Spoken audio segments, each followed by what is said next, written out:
Glórias a Deus. Queridos, quantos aqui hoje gostariam, no sentido positivo da coisa e não no sentido negativo dela, ir para o próximo nível? Quantos gostariam aqui? Deixa eu ver. Vou perguntar mais uma vez. Quantos gostariam de ir para o próximo nível? Levanta a mão. Aleluia. Nas coisas boas, né? Pastor, eu não quero ir para o próximo nível da coisa ruim, eu não quero. Porque eu acho que tudo na vida pode melhorar ou também pode piorar, tá certo? Então, o próximo nível é sempre o desafio. A razão do amanhã é se eu vou para o próximo nível ou não.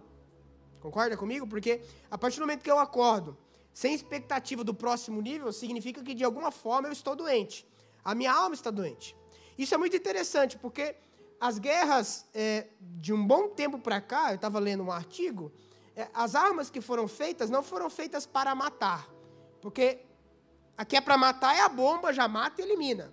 As demais armas, a intenção não é matar, porque se você está numa guerra e você dá um tiro em alguém, e você fere uma pessoa, e ela fica ali agonizando, as outras pessoas saudáveis vão parar para acudir aquele que está agonizando. Se a arma matar, esse cara está livre do seu companheiro. Se não matar, ele fica ajudando aquele companheiro.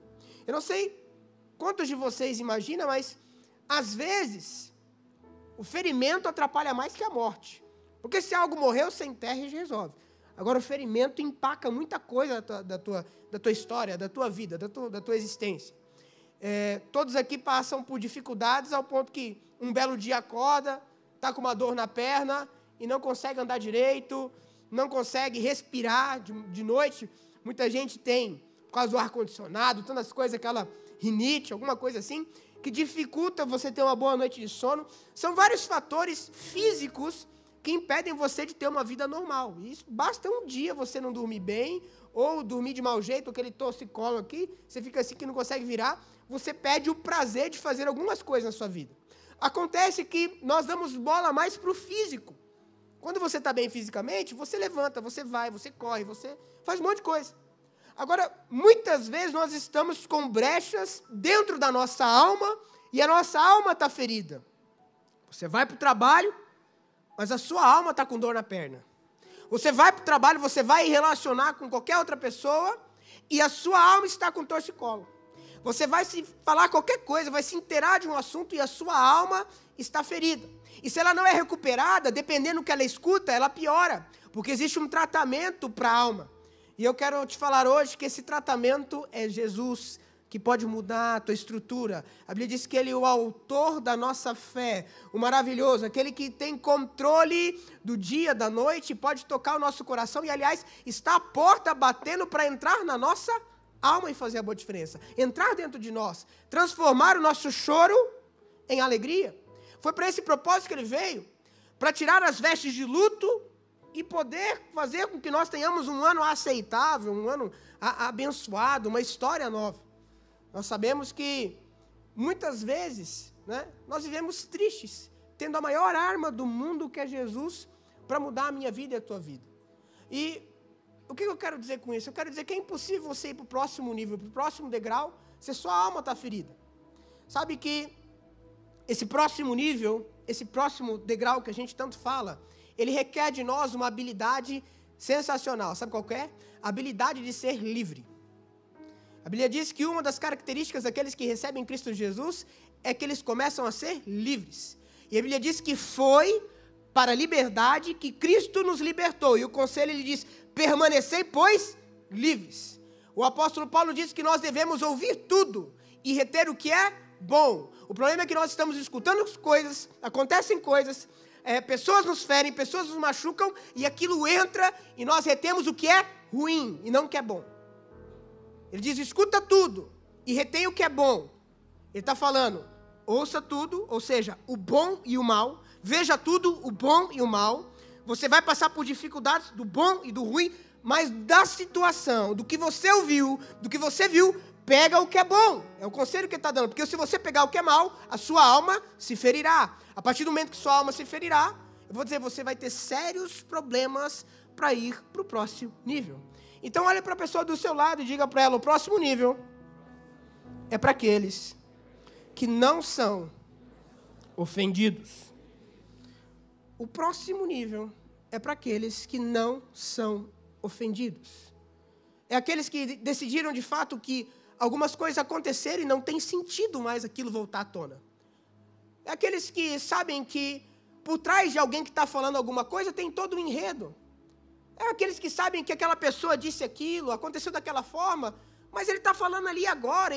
E até mesmo na ignorância de quem fala algo ruim que te fere, tem todo um contexto de dificuldade, de problema, que só entrando no coro da pessoa para você entender. É por isso que Jesus nos entende. Jesus te entende. Tem coisas, querido, absurdas que você pensa, fala e age ao longo da tua trajetória em que Deus não tem dificuldade nenhuma de te perdoar. Sabe por quê? Porque Ele escreveu um livro ao teu respeito. Ele já te contemplava quando você era uma substância informe. Então, se Deus, ao falar conosco, não tem dificuldade de nos perdoar, nós que somos filhos dele temos que encarar os outros como Deus nos encara.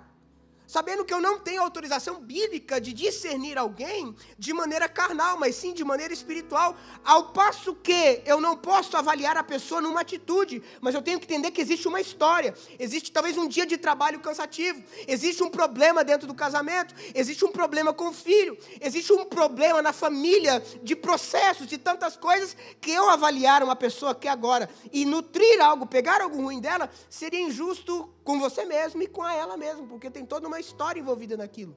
E nós temos hoje, com acesso à informação, tanta coisa é bombardeada e a gente é faminto por notícia. A gente é faminto. Hoje em dia, você recebe o tempo todo mensagens no WhatsApp, a nossa alma já se acostumou com isso. Nós somos a geração micro-ondas, nós somos a geração que liga a TV, liga o rádio, e enquanto assistimos a série da TV, nós ficamos mexendo no celular, porque nós temos anseio de informação, e nós queremos aquele momento agora, e não entendemos que por trás de tudo aquilo, teve alguém que parou para fazer aquele filme com a câmera, no momento que foi se jogar, veio um dublê, aí deu errado, aí teve que voltar, e a gente pede que tudo que você está vendo muito rápido teve um processo, alguém inventou a notícia, alguém fez a fofoquinha, alguém parou para escrever aquilo que tu está lendo, teve todo um processo para você receber aquilo instantâneo, e a gente não está acostumado com isso.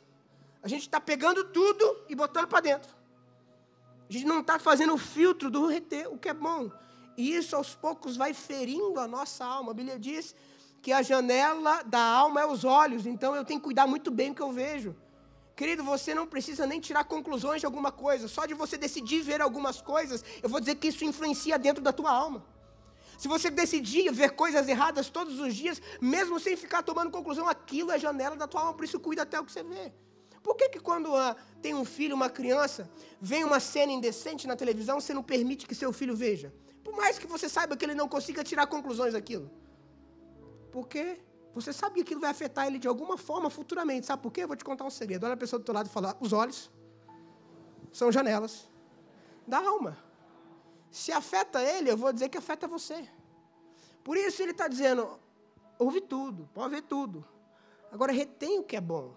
Sobre tudo da tua história, guarda o teu coração, porque dele vai proceder as fontes da vida. Então, cuida muito bem, porque o próximo nível é para aqueles que não são ofendidos. Eu amo um texto que Paulo escreve aos Coríntios, em 1 Coríntios capítulo 9, versículo 19, em que ele diz o seguinte, 1 Coríntios 9, 19, ele fala, sendo livre para com todos. Gente, tem gente amarrado em história de mãe, tem gente amarrada em história de primo, tem gente amarrado em bafafá de trabalho, tem gente amarrado em bafafá de probleminha de irmão, de picuinha, de um cara que não está te pagando, tem gente amarrado, aí o cara passa, você volta a uma situação que ele não vai te pagar, não vai resolver, você traz à tona de novo, então tem gente amarrado com pessoas, com situações, e na verdade foi para a liberdade que Cristo nos libertou, portanto permaneça livre. Aí tá uma ordem para mim e para você, é difícil permanecer livre às vezes. Só que é uma ordem dizendo que eu tenho que fazer se eu quiser viver bem. Olha o que ele diz, porque eu sendo livre de todos, eu fiz-me escravo de todos, a fim de ganhar o maior número possível. Olha, perceba aqui, aparentemente, escuta só, aparentemente parece que o ganho é quando eu pego o meu ofensor e tiro satisfação com ele. E é o que o meu corpo quer. Meu corpo ele tem certeza que o ganho é eu brigar, é eu dar o soco que a pessoa merece, é eu falar as boas verdades que coça aqui na minha língua, esse eu acho que é o meu ganho. E Paulo está falando que quando você é livre do que os outros fazem por você, é aí que você ganha o máximo possível. Ou seja, o próximo nível de ganho, o próximo nível do algo a mais, o próximo nível do máximo que você pode, é quando você consegue ser livre para com o que acontece em você e ter plena decisão do que é que você vai fazer, de quando é que você vai dormir, de quando é que você vai acordar, porque você não está amarrado a alguém. Só que tem gente tentando tirar o máximo das ofensas. Tem gente tentando tirar o máximo, se achando o máximo diante de outra pessoa, achando que na força do braço vai vencer alguma coisa, quando a própria palavra diz que a minha batalha e a tua batalha não é contra carne nem sangue. A partir do momento que eu me torno escravo de alguém ou de alguma situação, eu encaro que a minha batalha é carnalmente, só que a minha batalha é contra potestades e principados no mundo celestial, o qual eu já sou mais que vencedor. Então eu não preciso entrar em combate, porque é Deus quem me justifica, Ele é meu vingador, Ele vai cuidar de mim.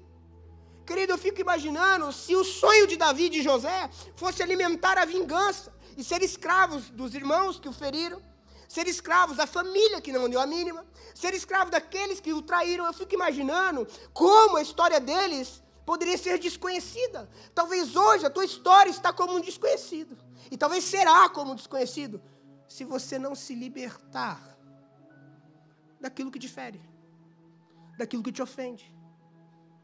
Quantos conhecem a história de um escravo? Você pode até conhecer a história do escravo que virou um filme. Sabe por quê? Porque um dia ele se libertou. Você pode até conhecer. Querido, aqui é uma chave do maior número possível, de algo a mais. Quando você decide ser livre das situações, entende que você não está preso àquilo. Sabe, se a gente é a imagem e semelhança de Deus, eu não consigo imaginar Deus preocupado com tanta coisa que a gente está preocupado. Como o próprio Cristo dizia, olha, vocês são homens e mulheres de pouca fé, não fiquem dizendo o que nós vamos comer amanhã. Não fiquem dizendo o que nós vamos vestir amanhã. Vocês não sabem que eu cuido dos pássaros, eu cuido de tudo. Não fique alimentando essa preocupação, porque até hoje eu estou cuidando de você. Hoje eu conversava com um cara e ele falou, rapaz, depois que eu passei por alguns problemas, hoje eu estou em paz. Eu já passei por tanta coisa, eu tenho 30 e poucos anos de idade, ele falou, eu já passei por algumas coisas. Eu falei, mesmo assim, você é novo, né? Mas já passei por tanta coisa e eu nunca me vi desamparado, eu estou aqui em pé. Meu irmão, você está aqui em pé. Talvez você constituiu uma família, talvez você tem sucesso. Se você está aqui hoje, você tem sucesso, você tem história para contar. Você pode consolar alguém, você com certeza já tem história de livramento, milagre, tanta coisa. Só que a gente tem facilidade numa era de informação, de gostar de receber notícia, receber compulsão por coisas chegarem e bater o tempo todo. A gente tem que se sentir útil ou fazendo alguma coisa. Ao passo que nós recebemos, estamos absorvendo tudo, descumprindo a palavra e nos aprisionando, quando na verdade deveríamos estar sendo livres. Sabe, gente, esses dias um cara me contou uma história no gabinete e que, pra mim, eu falei, rapaz, você é diferente. Ele com 5 anos de idade, o pai abandonou a família, o pai foi constituir outra família, enfim, não deu a mínima mais. E ele sempre teve aquele coração bom. Tem pessoas assim que você fala, não, esse cara é estranho, tu olha, será que é um anjo? Tem gente que é estranho, né? Pastor, eu conheço alguém que olha e fala, acho que é um demônio, mas esse cara aqui é um anjo, entendeu? É um anjo. E aí ele escrevia para o pai dele, Dia dos Pais, forçava a ligar, sempre assim, depois de 18 anos, sempre tentando um contato com o pai, mandando carta, ligava para dar parabéns e o pai nunca retornou, nunca fez questão. Esse cara constituiu uma família linda, é um cara bem-sucedido em vários aspectos, mas para mim, bem-sucedido, gente, alguém bem-sucedido, escreva isso. Alguém bem-sucedido é alguém que sabe lidar com o veneno que às vezes a vida propõe. Alguém bem-sucedido é aquele que sabe, quando joga um caminhão de lixo nele, ele sabe sair dali, não se ofender com aquilo, se limpar da situação e poder continuar trilhando o rumo e o propósito que Deus estabeleceu para ele. Alguém bem-sucedido é alguém que não para. Alguém bem-sucedido pode até estar prestes a ir ao Monte Calvário, como Jesus estava. Pode estar até no jardim do Getsêmani chorando muito, mas alguém bem-sucedido pode até não querer fazer a vontade de Deus, mas ele diz, não seja feita a minha vontade, mas seja feita a tua. Alguém bem-sucedido pode até suar sangue, mas ele não para pela prisão de ninguém, pela traição de ninguém, pela falácia de ninguém, pela murmuração de ninguém. Alguém bem-sucedido é aquele que sabe lidar com os dilemas que a vida propõe e sabe não parar. Aliás, aquele que persevera até o fim, alcançará a salvação e a coroa da vida.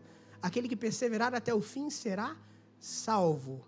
Ou seja, aquele que não para, independentemente daquilo que fale, escute, ouça, aconteça, ou que a vida o surpreenda, esse é alguém bem-sucedido. E esse cara, muito bem-sucedido, e a história dele prova isso.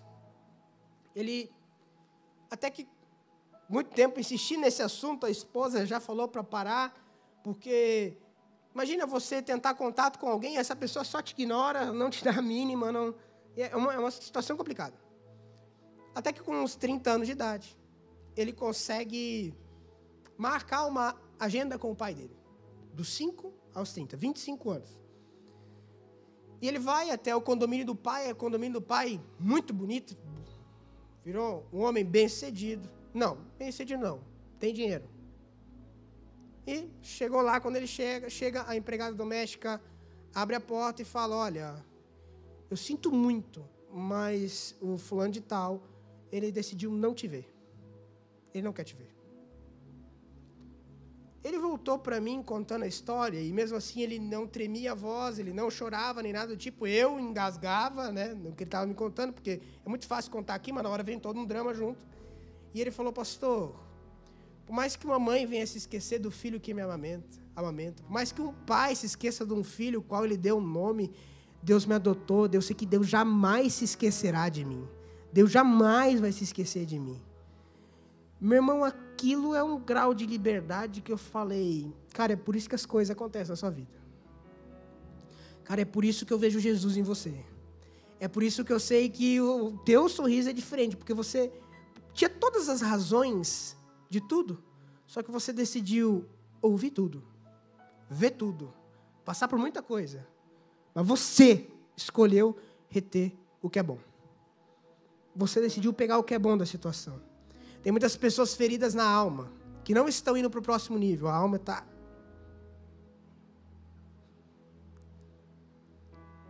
porque estão retendo o que é mal. Estão retendo o que é ruim. Tem coisas que já morreram, mas quando você traz à memória, aquilo volta à vida. Tem coisas que já foi, você traz de volta. Tem coisas que não têm lógica, e você traz de volta. A pergunta que eu te faço é, para quê? Para quê? Paulo, na carta de Filipenses, diz, tudo que é bom, tudo que é de boa fama, tudo que dá glória a Deus, tudo que é maravilhoso, nisso pensai, nisso falai. Agora tem a pessoa, não, porque meu pai, porque minha mãe, porque meu primo, porque meu tio. Isso, a palavra é vida. Uma vida fora da palavra é morte. Cabe a você. Hoje lhes propõe uma vida e a morte, escolhe. Ele dá a dica, escolhe a vida. Hoje lhe propõe a bênção e a maldição, escolhe. O que tu quer? Sabe, gente, a gente não precisa ser escravo das pessoas que nos ferem. Talvez alguém te feriu uma vez, tudo bem. Ferir a segunda é responsabilidade tua. Você deixa, você permite. Sabe por quê? Temos que esperar somente do Senhor. Sabe, o próximo nível, ele dá para nós algo chamado glória. Não é uma pessoa. É o próximo nível. Olha a pessoa do lado e fala, você vai andar como Abraão andou, de glória em glória. Sabe, gente, de uma coisa muito interessante? Olha o que está em Provérbios 19:11. Olha o que eu estou falando para você. Quem sabe, querido, hoje vai ser liberada uma chave de Deus para que glória seja manifesta, para que o máximo aconteça, para que o melhor seja tirado, para que coisas extraordinárias aconteçam na tua história, amém? Olha só, a discrição, a sabedoria do homem o torna longânimo, de ânimo longo, ou seja, ele escuta muita coisa, mas a sabedoria dele faz o ânimo dele ser longo, ao passo que nem tudo que chega machuca o ânimo. O ânimo vem da alma, a alma dele. E a sua glória é perdoar as injúrias. A sua glória, o seu próximo nível, o passo que você será glorificado é perdoar as injúrias. O ato mais glorioso de Deus na terra foi o dia que Ele perdoou as nossas injúrias. Sabe como que ressuscitou Jesus e fez o mundo ter uma coisa antes e depois de Cristo? Sabe quando? Quando Ele ressuscitou, selando de uma vez por todas um negócio chamado perdão, liberação. Não me ofendo mais.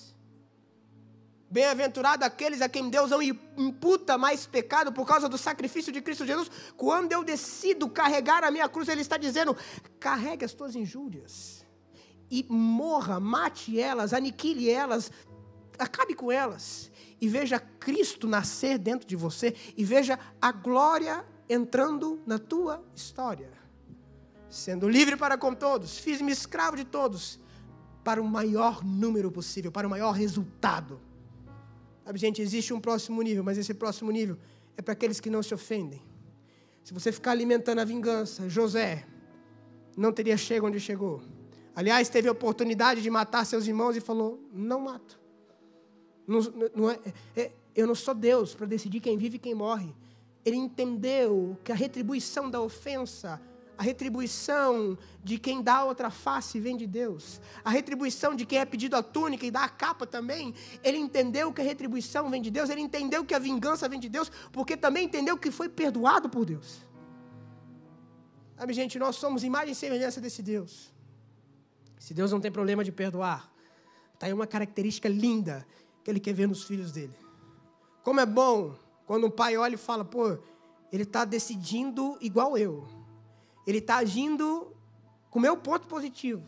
Quando você encara alguém e fala assim: poxa, eu ensinei esse negócio bom para ele, ele está fazendo do jeito que eu sou, ele está fazendo igualzinho.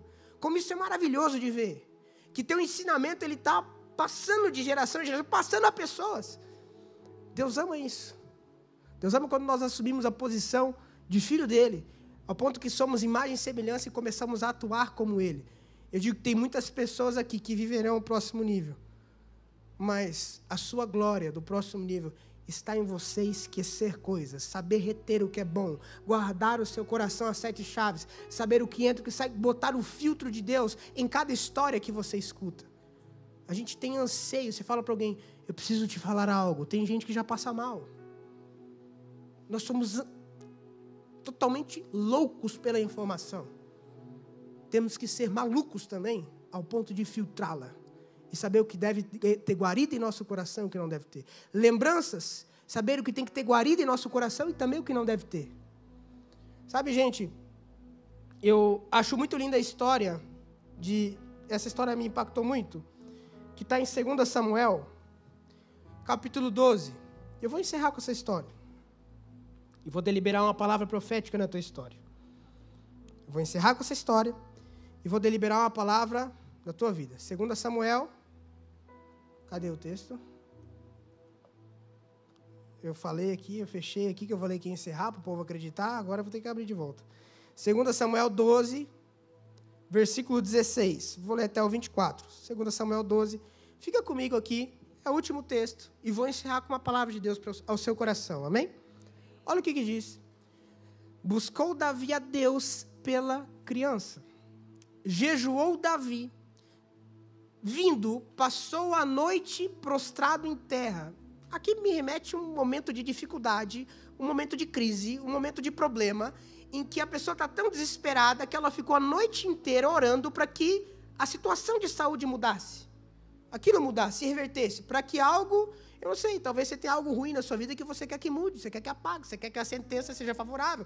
E Davi ficou orando a noite inteira prostrado, em sinal de humilhação, clamando. Então os sábios, os anciãos da casa de Davi, porque ele era rei, tinha vários sábios ao redor, servos, se achegaram a ele para levantar ele da terra, não aguentaram ver ele ficar a noite inteira naquela situação. Porém ele não quis e não comeu, ele ficou sem comer, não quis comer com eles, não quis se alegrar. Versículo 18. Ao 7º dia, estou falando do primeiro dia que ele está prostrado, ao 7º dia que ele estava jejuando, orando, prostrado, sofrendo. Alguém talvez, você saiba o que é 7 dias de sofrimento. Intenso, é o que ele está vivendo, ou até mais, que ele também já viveu. Ao 7º dia, morreu a criança morreu, orava enquanto estava viva, agora morreu. E temiam os servos de Davi de informá-lo de que a criança era morta, porque diziam: eis que estando a criança ainda viva, lhe falávamos, porém ele não dava ouvidos à nossa voz. Como, pois, lhe diremos que a criança está morta? Porque mais se afligirá. Ele estava sofrendo, sem comer, passando mal, prostrado, e a criança estava viva. O que a gente vai falar agora que a criança está morta? Ele vai ficar louco? Viu, porém, Davi que seus servos cochichavam uns com os outros, e entendeu que a criança era morta. Pelo que disse aos seus servos: é morta a criança? Eles responderam: morreu.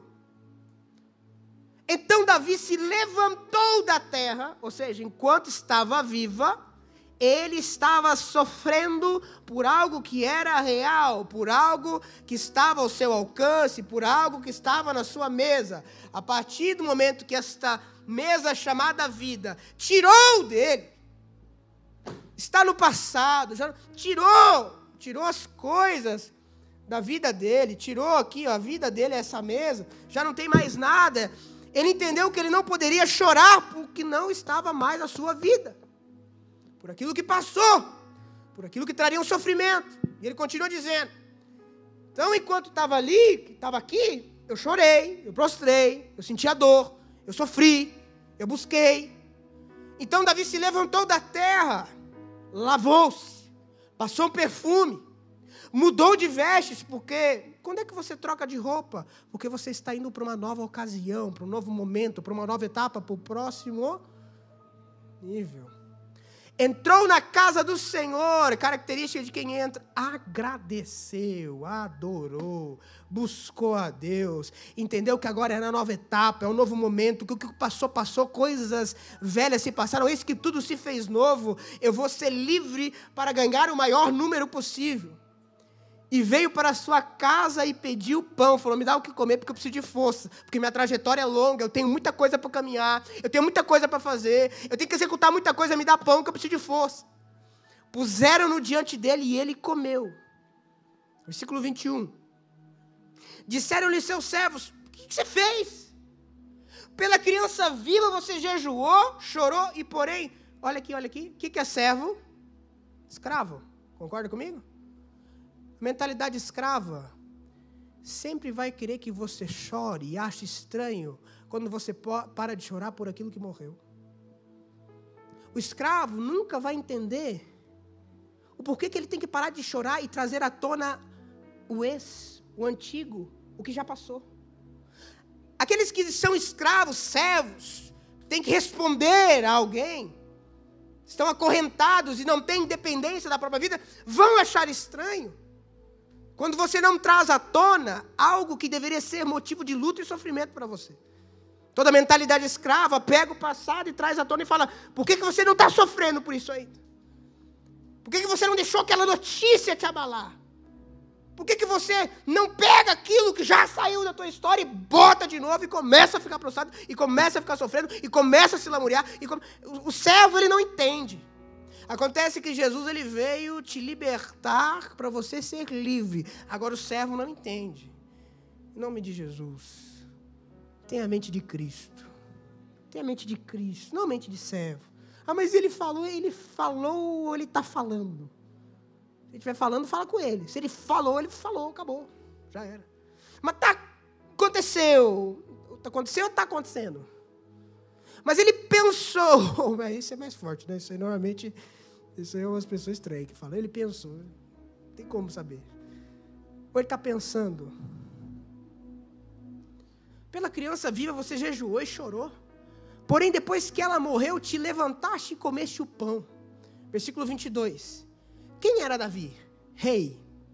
O que Deus separou? A Bíblia diz que Deus, ao entregar seu filho, separou para ele um povo peculiar de reis e sacerdotes. Você é rei e sacerdote. Qual que é a resposta de um rei? Tendo visto uma situação de luto difícil, que já passou, ele diz: vivendo ainda criança, eu jejuei e chorei. Quando era para sofrer com o que estava acontecendo, eu sofri.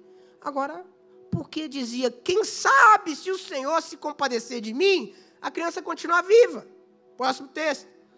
Porém, agora que é morta, por que eu vou jejuar? Por que eu vou sofrer? Por que eu vou ficar com cara de luto? Se a coisa já aconteceu, se eles já falaram, se eles já fizeram, se a coisa já foi, se ele já bateu, se já tirou, se já deu, se Se aconteceu, não há no meu pensamento nutrindo isso, não altera o passado. Não altera o fato que aconteceu, não altera a mensagem que eu recebi, não altera a palavra que eu ouvi. O que eu hoje posso fazer para mudar o que aconteceu? Não mudo. Eu vou fazer a criança voltar por um acaso? Olha o rei falando. Cadê? 23, eu não li. Eu irei a ela, porém ela não voltará para mim. Olha isso. Volta ali, cara. 23, e fica aí. Eu irei a ela, porém ela não voltará para mim. Me diz uma coisa, a criança está viva ou está morta? Olha o que ele está falando. Eu irei a ela, mas ela não vai voltar para mim. Sabe o que Davi entendeu? Que ele pode trazer aquilo que está morto à existência, só que aquilo não vai voltar. Tem gente, querido, vivendo com o morto. E o morto fede, o morto cheira mal, o lixo vem, você tá, mas isso não vai voltar. Nós podemos fazer uma quarta profética na semana que vem. Você pode vestir a mesma roupa, eu posso querer pregar o mesmo sermão, podemos colocar os mesmos músicos, as mesmas canções, mas não vai ser igual. A forma que a palavra te toca, a maneira com que você se comportou, a impressão que você teve, nada vai ser igual, porque foi. Você pode até voltar para o momento, mas o momento não volta para você. O morto não volta. Agora venha para mim a chave de tudo. Eu falei para aqueles que esquecem o maior número possível. Agora olha o que diz o 24.